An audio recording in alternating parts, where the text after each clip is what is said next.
伫咧片湖有一个80多岁退休的老师卢坤汉，伊用采集报告的方式来记录片湖。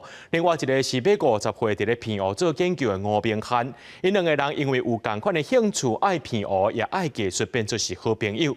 目前因两个人有合作，一个负责创作，另外一个负责记录，斗阵出一本册，或者用报告讲故事的人。西边西狗是阮兜。厝后悬悬是山头哦。这位咧唱报歌是82岁李坤汉，伊自细汉伫咧皮湖大汉。伊讲，今仔时皮湖无电视、无电火，上快乐的时阵就是阿母唱报歌，互伊听。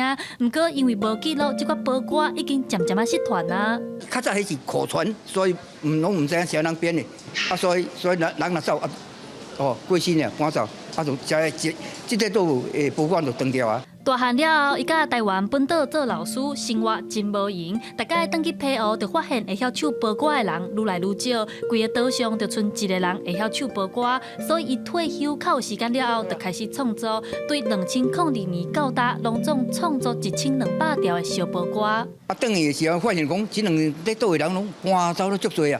会晓唱歌呢，干啊一个老人尔，我要想讲，我都退休啊，我拢有时间啊。我最有兴趣的啊，不如呢，我就家己咧，创作看卖。即届伊也和伊的好朋友吴明汉斗阵出一本册，或者用报歌讲故事的人。伊和吴明汉两人差40岁，不过两个人拢真介意皮湖，真介意大海。一个写报歌，一个爱摄影，两个人斗阵完成这本册。我就想讲，如果咱有一个机会合作，把你这作品内底精选出来，透过新的方法。